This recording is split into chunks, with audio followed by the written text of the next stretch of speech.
Marilah kita mendengarkan firman Tuhan sebagai pendahuluan khotbah pada Minggu Jubilate yang tertulis dalam Yohanes pasal 10 ayat 1 sampai 10. Seperti biasa kita baca secara bergantian. Demikian firman Tuhan, Gembala yang baik. Aku berkata kepadamu, sesungguhnya siapa yang masuk ke dalam kandang domba dengan tidak melalui pintu, tetapi dengan memanjat tembok, ia adalah seorang pencuri dan seorang perampok. Tetapi siapa yang masuk melalui pintu, ia adalah gembala domba. Untuk dia penjaga membuka pintu dan domba-domba mendengarkan suaranya, dan ia memanggil domba-dombanya masing-masing menurut namanya dan menuntunnya keluar. Jika semua dombanya telah dibawanya keluar, ia berjalan di depan mereka, dan domba-domba itu mengikuti dia, karena mereka mengenal suaranya. Tetapi seorang asing pasti tidak mereka ikuti, malah mereka lari daripadanya, karena suara orang-orang asing tidak mereka kenal. Itulah yang dikatakan Yesus dalam perumpamaan kepada mereka. Tetapi mereka tidak mengerti maksudnya. Ia berkata demikian kepada mereka. Maka kata Yesus sekali lagi, aku berkata kepadamu, sesungguhnya akulah pintu ke domba-domba itu. Semua orang yang datang sebelum aku adalah pencuri dan perampok, dan domba-domba itu tidak mendengarkan mereka. Akulah pintu, barang siapa masuk melalui aku, ia akan selamat dan ia akan masuk dan keluar dan menemukan padang rumput. Pencuri datang hanya untuk mencuri dan membunuh dan membinasakan. Aku datang supaya mereka mempunyai hidup dan mempunyai segala kelimpahan. Demikian firman Tuhan. Yang berbahagia ialah mereka yang mendengarkan firman Allah dan yang memeliharanya. Amin.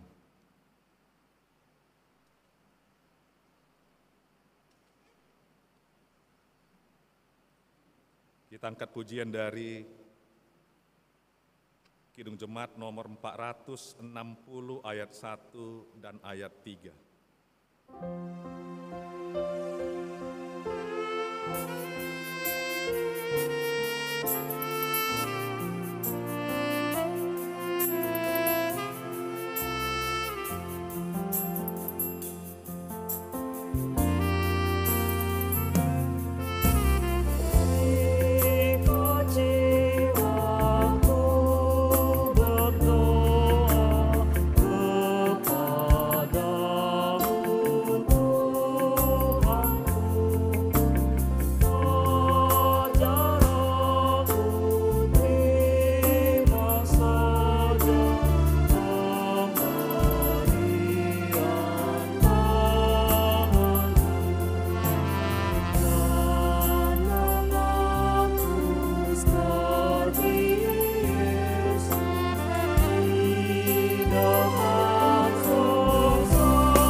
Bapak, Ibu, saudara-saudari sekalian, marilah kita renungkan sejenak semua yang sudah kita lakukan.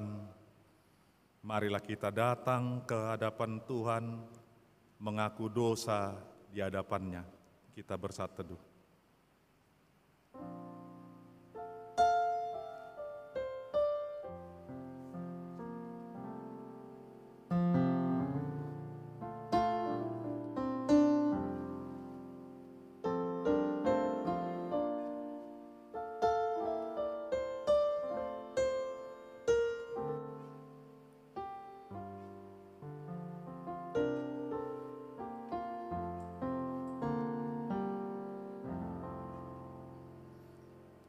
Kita berdoa. Ya Allah Bapa kami yang Maha Kuasa dan Maha Pengasih, kami orang berdosa yang hina ini datang ke hadapan-Mu yang Maha Suci dan yang Maha Mulia itu untuk menyembah sujud di hadapan-Mu, memohon keampunan atas segala dosa dan kejahatan kami. Karena tiadalah kebenaran di dalam diri kami, dan kami senantiasa menyimpang dari jalan-Mu serta melanggar hukum-Mu. Kami tidak memuliakan nama-Mu dari segenap jiwa dan raga kami, dan saudara-saudara kami tidak kami kasihi seperti diri kami sendiri. Oleh karena itu, wajarlah kami kena murka-Mu dan hukum selama-lamanya. Tetapi sekarang kami datang dengan segala kerendahan hati kami, memohon pengampunan dan belas kasihan-Mu. Tolong dan kasihanilah kami, ampunilah segala dosa kami, dan berilah kami kekuatan untuk melawan segala kejahatan, agar kami senantiasa hidup di bawah naungan kasih Yesus Kristus Tuhan kami. Amin. Janji Tuhan tentang pengampunan dosa. Hanya sesaat lamanya aku meninggalkan engkau, tetapi karena kasih sayang yang besar, aku mengambil engkau kembali. Dalam murka yang meluap, aku telah menyembunyikan wajahku terhadap engkau sesaat lamanya. Tetapi dalam kasih setia abadi aku telah mengasihi engkau, firman Tuhan penebus-Mu. Segala kemuliaan bagi Allah di tempat yang maha tinggi. Amin.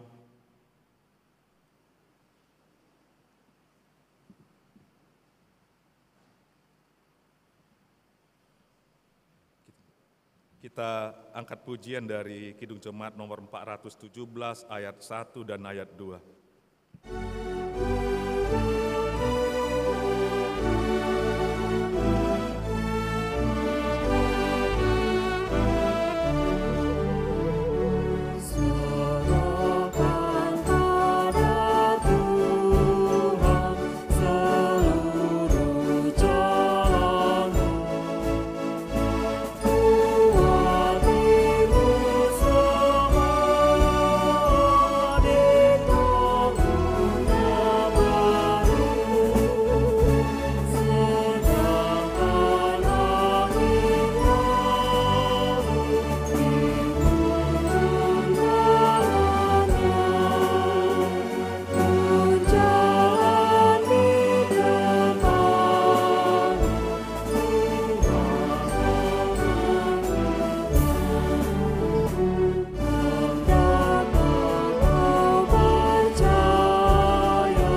Marilah kita mendengarkan hukum Tuhan.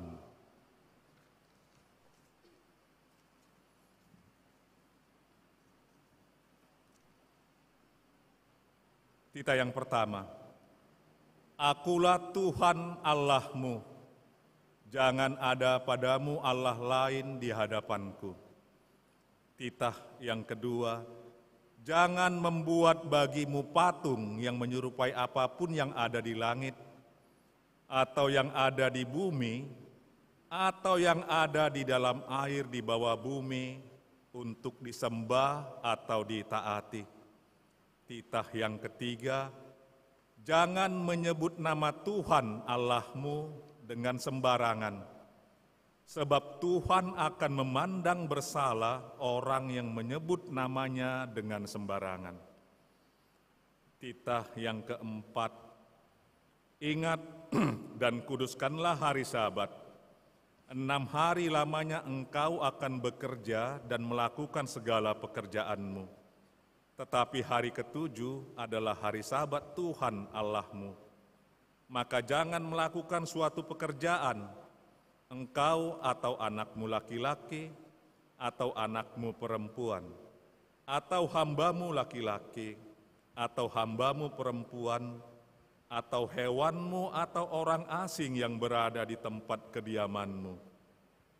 Sebab 6 hari lamanya Tuhan menjadikan langit dan bumi, laut dan segala isinya, dan Ia berhenti pada hari ke-7. Itulah sebabnya Tuhan memberkati hari Sabat dan menguduskannya. Demikian titah Tuhan. Marilah kita sama-sama memohon kekuatan dari Tuhan. Ya Allah Bapa kami, berilah kami kekuatan untuk melakukan yang sesuai dengan hukum-Mu. Amin.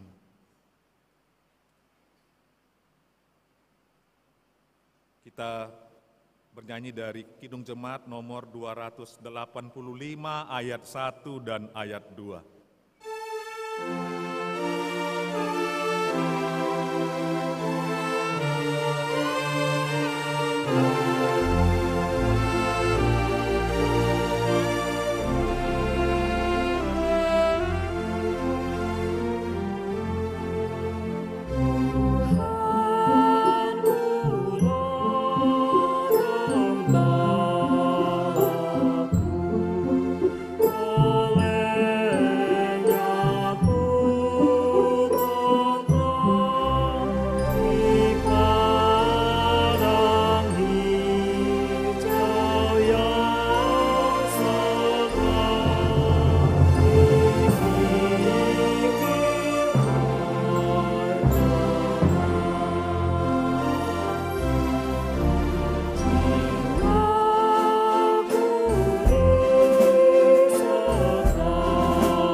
Marilah kita bersaksi mengikrarkan pengakuan iman kita bersama jemaat pada segala abad di seluruh dunia. Kita ucapkan bersama-sama. Aku percaya kepada Allah Bapa yang Maha Kuasa, Khalik langit dan bumi. Aku percaya kepada Yesus Kristus, Anaknya yang tunggal Tuhan kita, yang dikandung daripada Roh Kudus, lahir dari anak darah Maria, yang menderita di bawah pemerintahan Pontius Pilatus, disalibkan, mati dan dikuburkan, turun ke dalam kerajaan maut, pada hari yang ketiga bangkit pula dari antara orang mati, naik ke surga, duduk di sebelah kanan Allah Bapa yang Maha Kuasa, dan akan datang dari sana untuk menghakimi orang yang hidup dan yang mati. Aku percaya kepada Roh Kudus, gereja yang kudus dan persekutuan orang kudus, pengampunan dosa, kebangkitan daging, dan hidup yang kekal. Amin.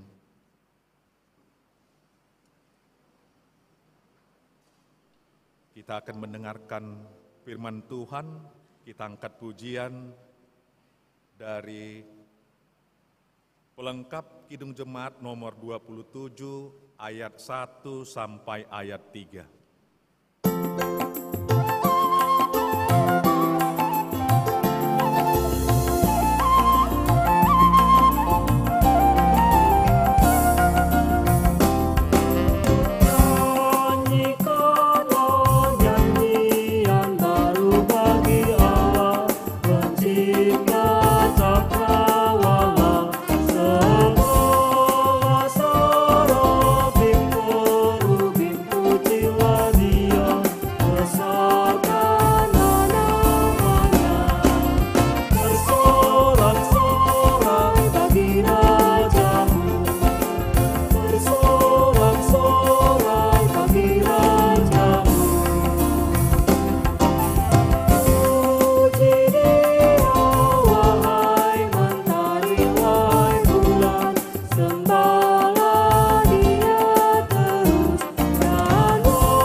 Mari kita berdoa.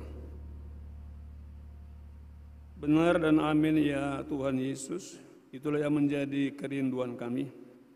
Dalam hidup kami selalu mewarnai hidup kami dengan puji-pujian kepada Tuhan, dengan bersorak-sorai kepada Tuhan, sekalipun dalam banyak perkara kami mengalami kesulitan untuk melakukannya.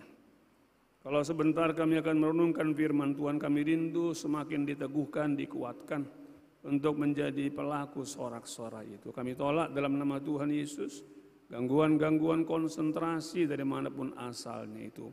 Berfirmanlah ya Tuhan, dan makin mampukan kami untuk bersorak-sorai, berjubilate dalam hidup kami setiap hari. Dalam nama-Mu Tuhan Yesus kami berdoa. Amin. Saudara-saudari yang dikasihi Tuhan Yesus, firman Tuhan yang menyapa kita pada minggu ini tertulis dalam Mazmur pasal yang ke-100 ayat yang pertama sampai yang ke-5. Saya akan bacakan dari sini, silakan ikuti pembacaan dalam hati masing-masing. Bersorak-soraklah bagi Tuhan, hai seluruh bumi. Beribadahlah kepada Tuhan dengan sukacita. Datanglah ke hadapannya dengan sorak-sorai. Ketahuilah bahwa Tuhanlah Allah, Dialah yang menjadikan kita dan punya Dialah kita, umatnya dan kawanan domba gembalaannya. Masuklah melalui pintu gerbangnya dengan nyanyian syukur, ke dalam pelatarannya dengan puji-pujian. Bersyukurlah kepadanya dan pujilah namanya. Sebab Tuhan itu baik, kasih setianya untuk selama-lamanya, dan kesetiaannya tetap turun-temurun. Demikian saudara-saudari pembacaan Alkitab. Sebelum saya menyampaikan apakah gerangan pesan firman Tuhan kepada kita di sore hari ini, Izinkan saya menyapa kita dulu dengan pantun seperti biasa ya. Dan saya senang tadi pagi saya saudara-saudari khotbah di GBKP Setiabudi. Biasanya kalau di GBKP enggak ada responnya. Tapi tadi saudara-saudari mereka semangat sekali merespon pantun. Jumlah mereka hanya lebih kurang ya mungkin sekitar 150-170 orang ya. Itu artinya tentu respon saudara-saudari harus lebih semangat kan begitu ya. Walaupun cuaca panas nggak ada masalah ya. Pantun yang pertama, pajak sore, pasar minggu, selamat sore, selamat hari minggu. Saya sudah menduga pasti nggak semangat ini. Sekali lagi ya saudara-saudari ya. Pajak sore, pasar minggu, selamat sore, selamat hari minggu. Lalu pantun yang kedua, ke gunung pendaki naik ke atas gunung bukan. Allah dalam Yesus Tuhan adalah Allah yang baik. Marilah kita selalu memuji-muji nama Tuhan. Duh, mana responnya kok diam? Saya ulang ya saudara-saudari ya. Ke gunung pendaki naik ke atas gunung bukan. Allah dalam Yesus Tuhan adalah Allah yang baik. Marilah kita selalu memuji-muji nama Tuhan. Loh, enggak ada responnya ini, bahaya ini. Baik saudara-saudari, ketika saya persiapan khotbah dari Mazmur 100 ayat 1 sampai 5 yang muncul dalam benak saya terngiang-ngiang lagu yang sangat populer. Kalian pasti sering menyanyikannya lah ya. Yang ada bagian referen itu na na na na na na na na na na na na na na na na na na. Kalau yang muda-muda pasti tahu ya. Bersyukurlah kepada Tuhan sebab Ia baik, bahwasanya untuk selamanya kasih setianya dan seterusnya. Saudara yang dikasihi Yesus Tuhan, apa yang mau disampaikan oleh lagu yang tadi rupanya? Yang saya percaya diinspirasi dari Mazmur pasal 100 ini ya. Pesan yang mau dia sampaikan saudara-saudari adalah ini, bahwa Allah itu memang Allah yang baik. Dan karena Allah itu Allah yang baik, kita patut bersyukur kepada Tuhan. Sekali lagi saudara-saudari, sesuai dengan pengalaman pemazmur yang saudara-saudari secara tradisi adalah tulisannya Raja Daud, yang memang banyak mengalami pengalaman-pengalaman kebaikan Tuhan. Saudara-saudari, dia pernah dikejar Saul mau dibunuh tapi Tuhan selamatkan. Dia punya kesempatan juga membunuh Saul tapi tidak dia lakukan saudara-saudari. Anda masih ingat yang sekolah minggu dulu cerita guru sekolah minggu bagaimana Daud mengalami kebaikan Tuhan melawan seorang yang postur tubuhnya seperti raksasa, lalu kemudian dia bisa mengalahkannya saudara-saudari. Pesan yang mau dia sampaikan adalah memang Allah itu baik. Saudara yang dikasihi Yesus Tuhan, ada satu lagu yang kalian yang muda-muda, ini generasi apa ini, milenial kah ya, generasi di bawah milenial kah, kalau saya ini kan sudah baby boomer sini, sama sintua yang umur 60-an ke atas ya, kita sudah ketinggalan zaman lah ya. Tapi lagu ini saudara-saudari menarik juga buat saya merasa heran, kenapa ada begitu banyak yang menyanyikan dan mendengarkan lagu ini. Ada apa keistimewaan lagu ini rupanya? Seperti saudara-saudari keistimewaan banyak lagu-lagu rohani yang kita nyanyikan di gereja-gereja Protestan, termasuk di GKPI. Lagu apa itu? Lagu saudara-saudari 10,000 Reasons. Bless the Lord, oh my soul, oh my soul. Blessed His holy name, sings like never before. Oh my soul, I worship His holy name. Saya penasaran saudara-saudari, banyak kali yang menonton YouTube-nya ini. Mungkin ada kalau ada di sini yang YouTuber kayak itu, TikToker kayak itu kan langsung berpikir kalau yang menontonnya begitu banyak, wah ini monetizingnya luar biasa kan begitu ya. Tentu saya percaya di sini dari wajah-wajah kalian ini ada YouTuber di sini ya. Ada TikToker. Tentu doa YouTuber, TikToker adalah semakin banyak yang menontonnya kan begitu. Makin banyak yang menontonnya, wah makin tentunya ada saudara-saudari income-nya kan. Siapa yang menyangka si Manik Parherek itu saudara-saudari, akhirnya luar biasa, ya banyaknya orang yang menonton, Anda langsung bisa menghitung berapa dia peroleh per bulan toh. Yang mungkin dia juga enggak menyangka, saudara-saudari. Saya penasaran, lalu saya coba cari tahu apa ini rupanya. Pengalaman rohani, tidak ada lagu rohani saudara-saudari yang banyak ditonton, didengar, termasuk kita menyanyikannya di gereja. Kalau enggak ada pengalaman rohani khusus di belakangnya, enggak mungkin ada itu. Lagu-lagu yang tidak diinspirasi pengalaman rohani biasanya sebentar aja itu, langsung hilang dari peredaran. Lalu dia mengatakan begini saudara-saudari, ada yang salah dalam diri kita, ada yang salah dalam diri saya, ada yang salah dalam dirimu. Ketika engkau bangun pagi, lalu tidak menemukan satu alasan pun untuk bersyukur. Kalau kau bangun pagi tidak menemukan satu alasan pun untuk memuji Tuhan, maka ada yang salah dengan dirimu. Menarik juga ini saya pikir. Kalau kau bisa bangun pagi saja, itu hal yang patut disyukuri. Amin saudara-saudari. Karena ada banyak orang, begitu dia tidur doa, pagi-pagi enggak bangun-bangun, terus langsung ke sorga. Tidak sedikit yang seperti itu. Kalau engkau bangun pagi masih bisa minum air putih, saudara-saudari, juga hal yang patut disyukuri. Karena ada banyak orang bangun pagi enggak bisa makan, enggak bisa minum. Harus sudah kena jarum infus terus. Kalau bisa berjalan saudara-saudari begitu bangun pagi, hal yang patut kau syukuri. Ada banyak orang yang nggak bisa berjalan lagi karena gangguan kesehatannya. Kalau engkau masih bisa bernafas, itu kata penulis lagu 10,000 Reasons itu, kau patut bersyukur. Banyak orang yang mengalami sesak nafas. Kau bisa bernafas dan saya dengan biasa aja. Itulah pengalaman saudara-saudari pencerahan yang dia peroleh. Ada yang salah dalam diri kita. Ketika engkau dan saya bangun pagi, tidak bisa menemukan sesuatu yang baik, sesuatu yang positif. Karena kasih karunia Tuhan. Belakangannya muncul psikologi. Dengan macam-macam teorinya itu saudara-saudari. Ada teori apa rupanya di psikologi. Yang sebetulnya saudara-saudari di Alkitab sudah lama itu ada.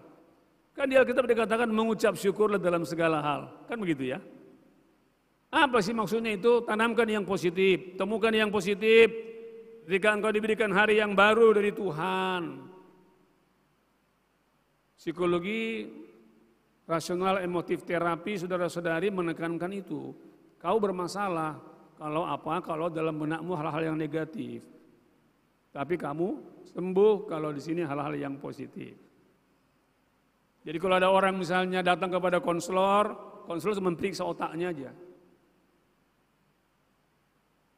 Kalau dalam benakmu aku harus selalu menjadi nomor 1, saudara-saudari, dan ketika engkau enggak jadi nomor 1, kau yang bermasalah. Yang masalahnya di mana? Di sininya katanya. Nah, siapa yang bisa menjamin saudara-saudari engkau harus nomor 1? Kalau kau seorang gadis, cantik lah kan begitu. Lalu kemudian dalam benakmu karena aku cantik, aku harus mendapatkan calonku yang ganteng. Waduh, udah gitu kumisnya tebal lagi. Kenyataannya kau enggak dapatkan yang seperti itu. Apa yang terjadi? Kau akan kecewa, stres, dan seterusnya. Tapi itu baru muncul saudara-saudari belakangan. Tapi jangan pula ada di sini ketika Tuhan izinkan dia bangun pagi, lalu kau mengatakan, wah ini kesempatan buat saya untuk terlibat dalam telepon-telepon yang spam itu ya. Jangan pula ada di antara kita di sini, waduh Tuhan terima kasih, aku dikasih hari yang baru, kesempatan untuk melakukan tipu-tipuan. Ya kita diingatkan kalau Anda terima apa telepon APK jangan buka. Saya nggak tahu berapa kali sudah terima telepon yang spam. Saya diingatkan jangan dibuka, jangan diangkat. Tapi tidak sedikit juga yang menjadi korban mereka. Mudah-mudahan nggak adalah di antara mereka pelakunya itu yang Kristen ya. Jangan pula ada di antara kita di sini yang begitu bangun pagi lalu merasakan kebaikan Tuhan dan kemudian Tuhan terima kasih lah ini ya kesempatan bagiku untuk kembali berbohong pada orang tuaku. Jangan pula ada di sini begitu bangun pagi lalu kemudian Tuhan terima kasih lah ya. Ini kesempatan bagiku untuk main judi skater. Jauhlah orang-orang muda dari sini saudara-saudari ya. Dari hal-hal yang seperti itu. Lalu kita lihat dulu saudara-saudari. Pada ayat yang berikutnya dikatakan siapakah Allah bagi pemazmur. Saudara-saudari dikatakan pada ayat yang berikutnya itu di ayat yang ketiga. Ketahuilah bahwa Tuhanlah Allah, dialah yang menjadikan kita dan punya dialah kita. Umatnya dan kawanan domba gembalaannya. Siapa Allah bagi pemazmur? Siapa Allah bagimu? Saudara-saudari sangat mempengaruhi, sangat menentukan bagaimana responmu kepada Tuhan dalam hidup sehari-hari. Tadi saya sudah katakan saudara-saudari bahwa di balik mazmur, di balik banyak lagu-lagu rohani yang kita nyanyikan, selalu ada pengalaman bersama dengan Tuhan. Selalu ada pengalaman pemeliharaan Tuhan. Dan saudara-saudari, saya mau mengatakan firman Tuhan menegaskan siapa Allah bagimu dan bagi saya. Dipengaruhi oleh dua hal. Pengetahuanmu tentang Tuhan, tentu mungkin lewat apa kau dengarkan pembelajaran, pemuritan, khotbah. Dan yang kedua saudara-saudari adalah lewat pengalaman rohani. Omong kosong saudara-saudari, kita bisa mengatakan Allah itu baik. Tapi engkau dan saya tidak punya pengalaman apa-apa dengan Allah. Tahu Allah itu baik, semua kita tahu, kita sudah belajar.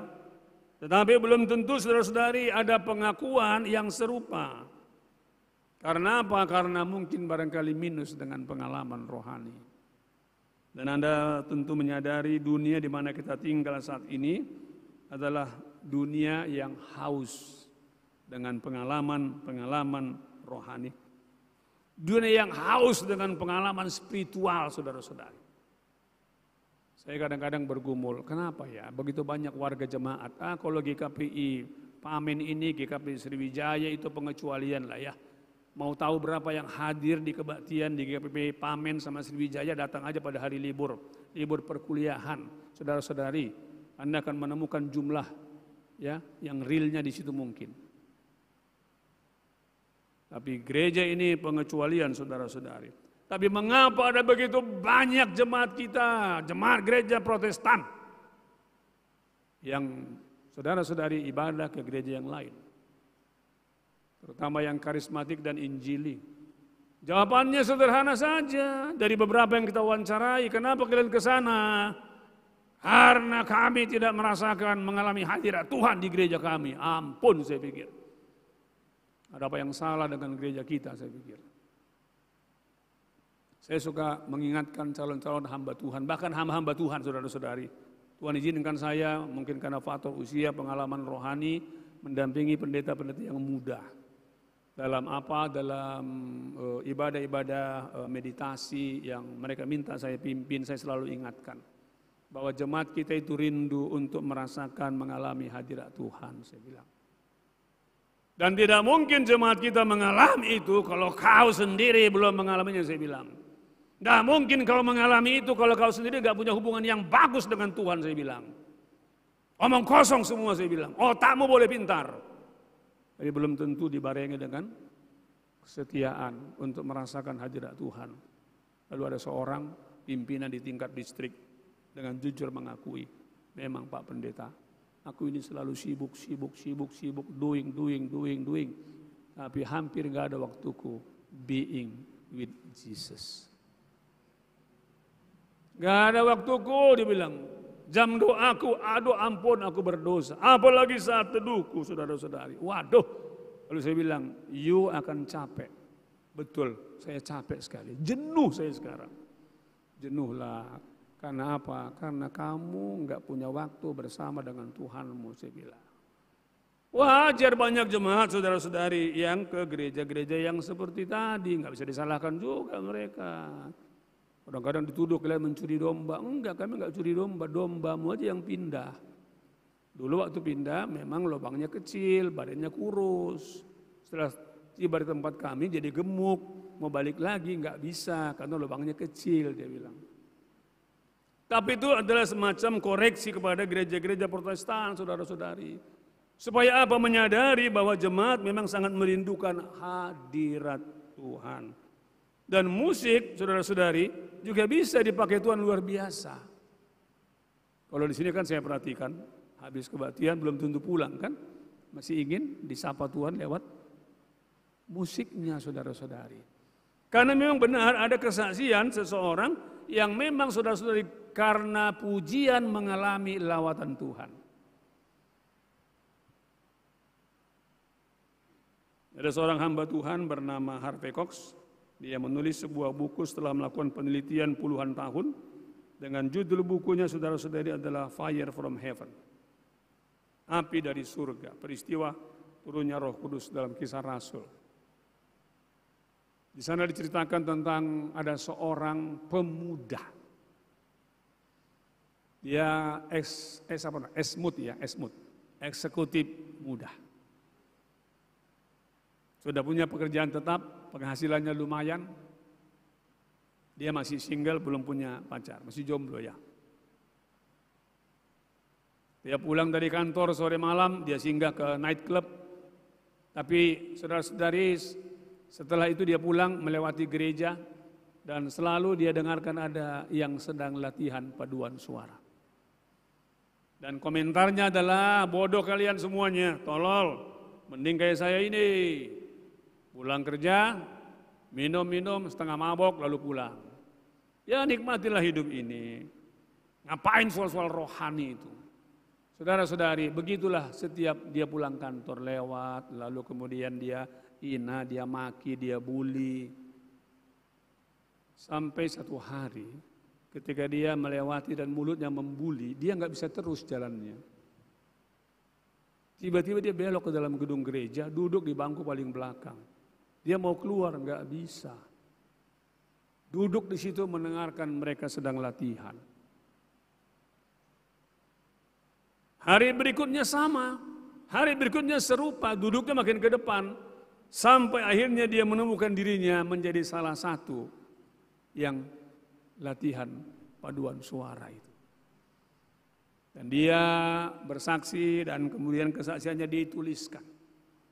Bagaimana saudara-saudari Tuhan melalui kidung pujian bisa melawat dia. Akhirnya dia sadar saudara-saudari bahwa kenapa dia begitu, karena memang selama ini tidak punya pengalaman rohani. Dia mengalami pengalaman lawatan Tuhan melalui lagu pujian. Makanya saudara-saudari luar biasa lagu-lagu pujian ketika dinyanyikan dengan pas. Dan di sini saya selalu dengarkan lagu pujian diiringi musik yang pas. Kadang-kadang saya terganggu pemusik. Ketika lagu apa, pengakuan dosa, tapi pakai ritme dia, wah terganggu langsung. Apalagi pakai tuk, tuk, tuk, tuk, tapi lagu pengakuan dosa. Di muka Tuhan Yesus, tuk, tuk, tuk, tuk, tuk, tuk. Ritmenya saudara-saudari. Kata seorang ahli musik, kalau lagu pengakuan dosa, penyerahan, pakai ritme begitu, kita cenderung goyang. Padahal pada waktu pengakuan dosa kita harus sungguh-sungguh kusuk. Saya berulang-ulang ingatkan mahasiswa saya, tolonglah kalau lagu-lagu lagi pengakuan dosa, tenang juga musiknya seperti yang ada di sini saudara-saudara.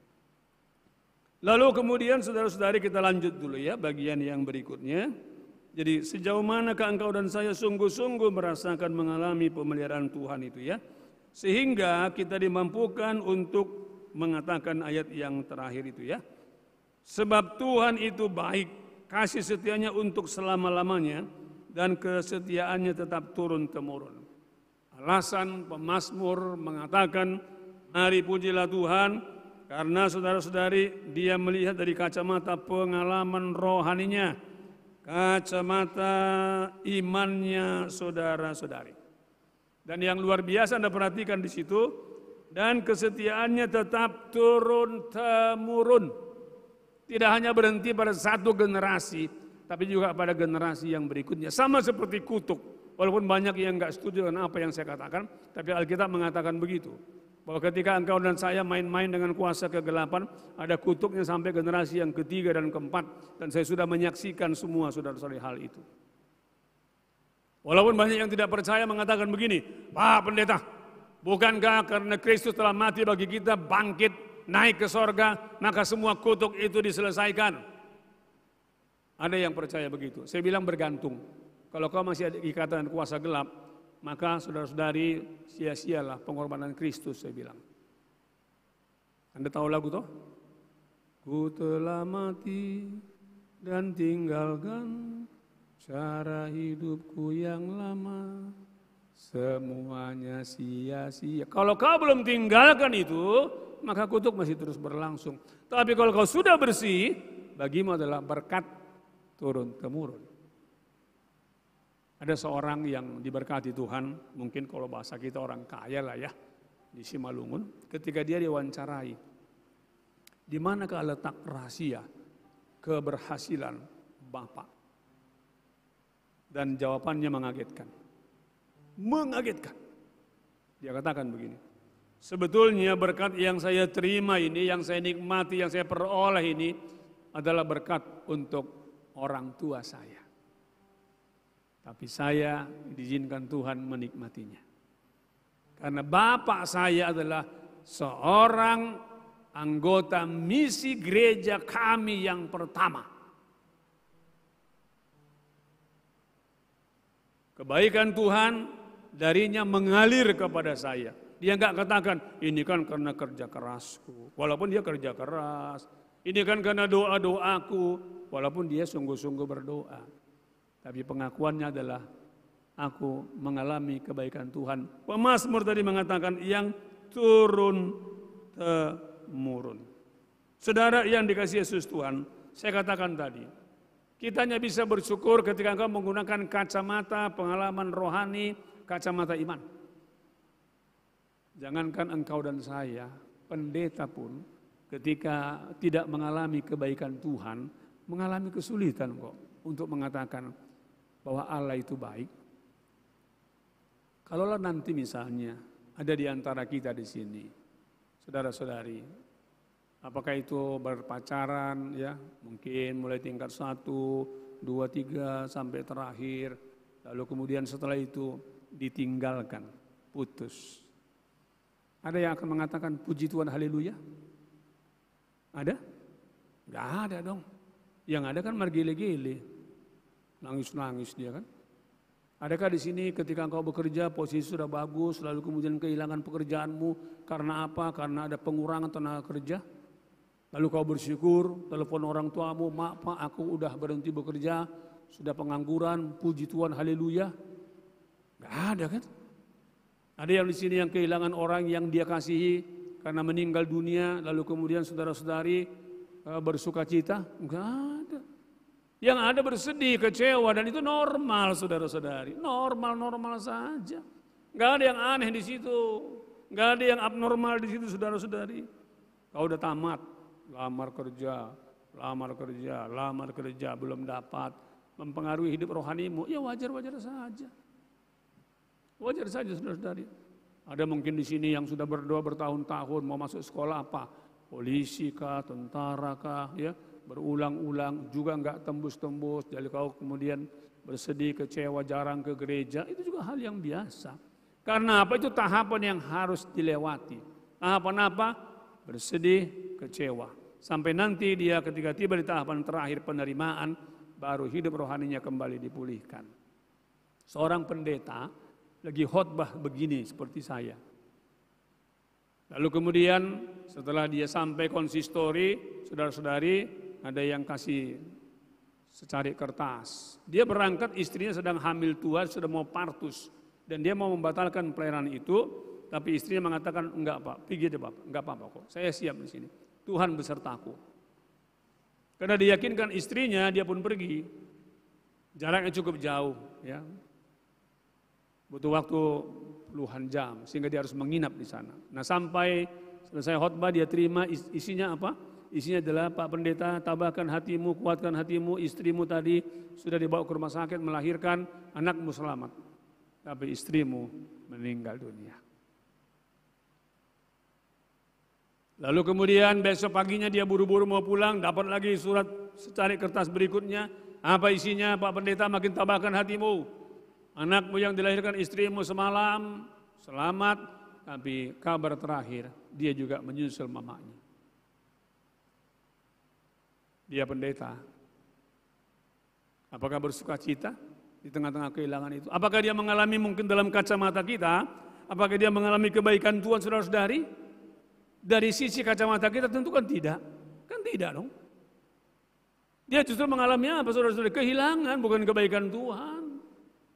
Dan akhirnya dia frustrasi, kecewa, normal-normal saja.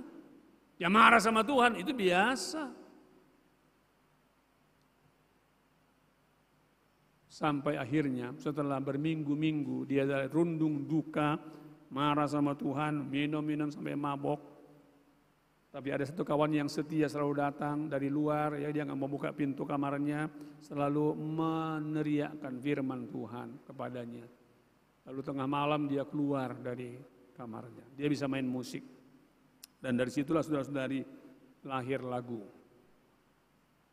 Tuhanku, tuntunlah, ku merasa lemah, ku sungguh tak berdaya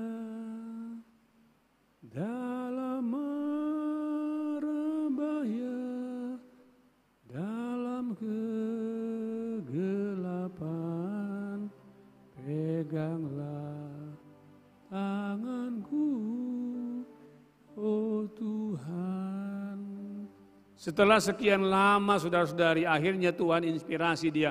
Pengalaman kepahitan kehilangannya yang tidak baik menurut kacamata kita dipakai Tuhan saudara-saudari untuk memberkati banyak orang. Sehingga kalau engkau kehilangan sesuatu, ingat pengalaman di balik lagu. Tuhanku, tuntunlah, ku merasa lemah, ku sungguh-sungguh tak berdaya. Dalam mara bahaya, dalam kegelapan, peganglah tanganku, oh Tuhan. Saudara-saudari, memang normal dan sukar. Kalau kita mengucap syukur, memuji Tuhan karena mengalami kebaikan Tuhan, itu wajiblah, normal itu ya. Jangan pula kau misalnya mengalami kebaikan Tuhan, kau nggak tahu bersyukur, ya itu keterlaluan namanya. Tapi kalau Anda bertanya kepada saya, Pak Pendeta, adakah orang yang bisa bersyukur saat dia kehilangan? Dan saudara-saudari, berhentilah mengeluh. Apapun pergumulan pada saat ini, berhentilah mengeluh. Pergumulan dengan ya mencari jodoh misalnya kan, mencari pekerjaan dan lain sebagainya, gangguan kesehatan, ekonomi keluarga, berhenti mengeluh. Kalau kau dengar saudara-saudari, apa yang dialami Budi Haryanto ini. Dan saya pun sebagai pendeta, ya pendeta kan manusia ya, bukan malaikat. Ya kadang-kadang mau juga mengeluh. Tapi akhirnya saya sadar saudara-saudari, keluhan sampaikan kepada Tuhan saja.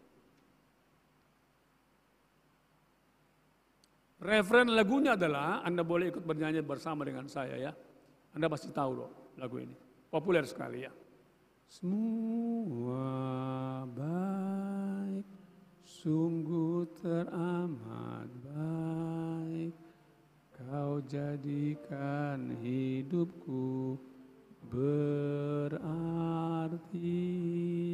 Sekali lagi. Semua baik, semua baik.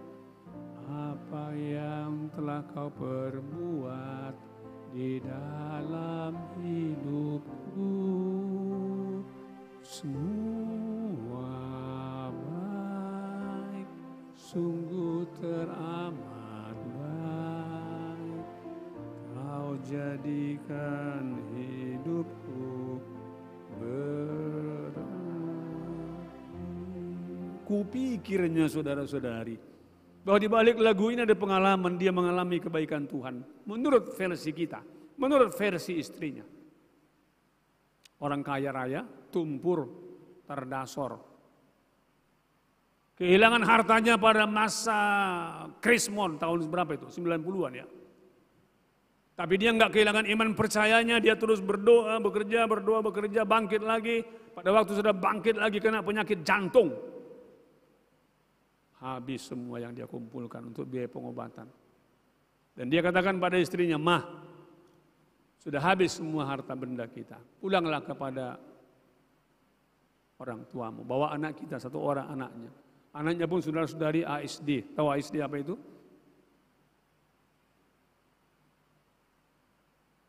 Autis Syndrome Disorder. Gangguan autisme anaknya. Enggak senormal anak yang lain. Tapi percayalah Tuhan itu baik. Wow, saudara-saudari. Apa reaksi kalau Anda istrinya? Apa reaksimu? Pasti marah kan? Apa kau bilang, Pak? Baik Tuhan itu. Allah itu baik. Omong kosong itu. Kalau dia baik, Bapak sembuh. Tahukah Anda apa yang terjadi dengan penulis lagu ini? Yang lagu ini dituliskan saudara-saudari waktu dia masih menjelang sakit. Akhirnya dia meninggal dunia. Meninggal dunia. Terjadi mukjizat menurut kacamata kita? Tidak. Tapi dia katakan pada istrinya, percayalah Tuhan itu baik.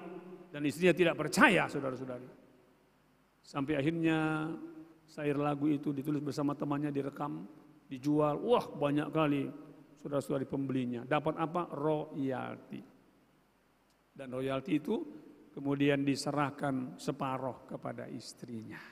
1 koper tas, jumlahnya besar sekali. Ketika itu diserahkan kepada istrinya, teringatlah dia pada apa kata suaminya almarhum. Bahwa kalaupun Bapak menderita sakit, mungkin akan meninggal dunia, Tuhan itu tak baik. Ketika dia terima itu, dia menangis, saudara-saudari. Betul apa yang dikatakan suamiku. Allah itu baik, bukan karena kita harus selalu mengalami pengalaman-pengalaman baik. Ketika pengalaman tidak baik pun, Allah itu tetap baik. Tapi enggak mungkinlah engkau dan saya bisa mengakukan seperti itu ketika engkau dan saya tidak punya kedekatan dengan Tuhan, pengalaman rohani bersama Tuhan. Kiranya firman Tuhan pada hari Minggu Jubilate ini mengingatkan engkau dan saya bahwa engkau dan saya yang mungkin mengisi, mewarnai hidup kita dengan puji-pujian. Ketika engkau sudah tiba pada tahapan, oh iya, bahwa memang dari pengalaman rohani yang dialami orang tuamu, yang kau alami atau kakek nenekmu, oh sungguh memang benar Allah itu baik.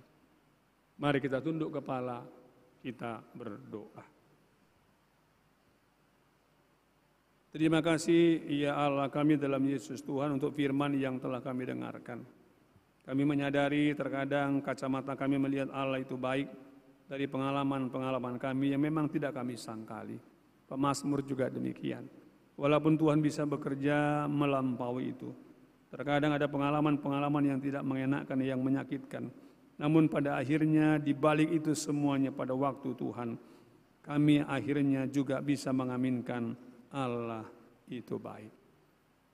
Terima kasih untuk firman yang telah kami dengarkan. Jadikan kami dalam hidup kami sehari-hari berjubilate. Mengucap syukur dalam segala hal karena pertolongan Tuhan, bukan karena kekuatan kami. Terima kasih Tuhan Yesus, dalam nama-Mu kami berdoa. Amin. Kita sambut firman Tuhan dengan kidung pujian.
untuk menghantar kita memberi kurban persembahan kita, marilah kita mendengar firman Tuhan yang tertulis dalam Maleakhi pasalnya yang ketiga, ayat yang ke-10. Demikian firman Tuhan. Bawalah seluruh persembahan persepuluhan itu ke dalam rumah perbendaharaan, supaya ada persediaan makanan di rumahku. Dan ujilah aku, firman Tuhan semesta alam, apakah aku tidak membukakan bagimu tingkap-tingkap langit dan mencurahkan berkat kepadamu sampai berkelimpahan. Sekarang kita kumpulkan persembahan kita.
Marilah kita berdoa untuk persembahan kita.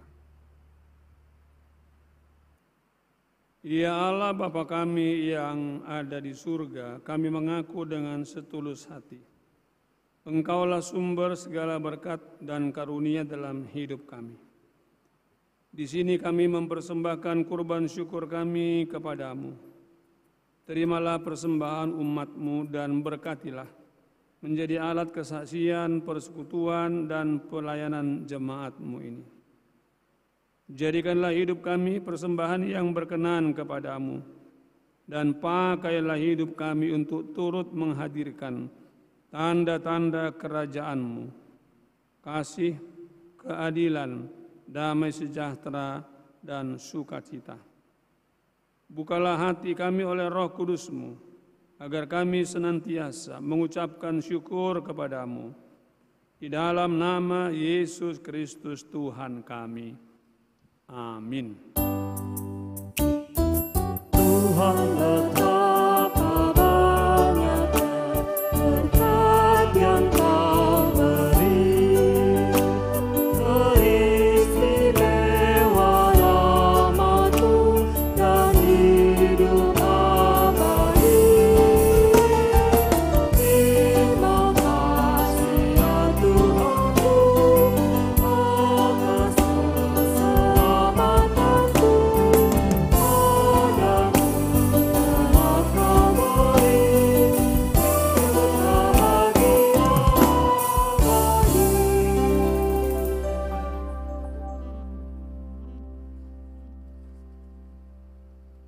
Bapa kami yang di surga, dikuduskanlah nama-Mu. Datanglah kerajaan-Mu, jadilah kehendak-Mu di bumi seperti di surga. Berikanlah kami pada hari ini makanan kami yang secukupnya, dan ampunilah kami akan kesalahan kami, seperti kami juga mengampuni orang yang bersalah kepada kami. Dan janganlah membawa kami ke dalam pencobaan, tetapi lepaskanlah kami daripada yang jahat.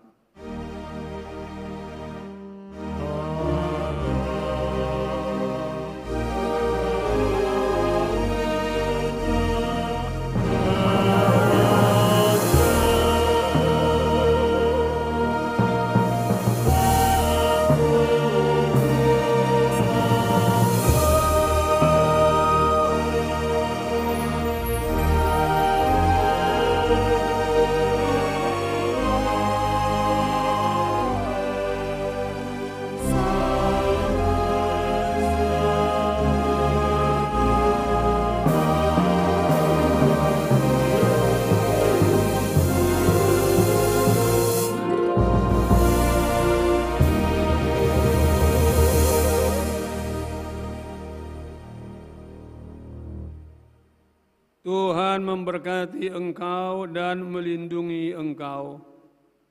Tuhan menyinari engkau dengan wajah-Nya dan memberi engkau kasih karunia. Tuhan menghadapkan wajah-Nya kepadamu dan memberi engkau damai sejahtera.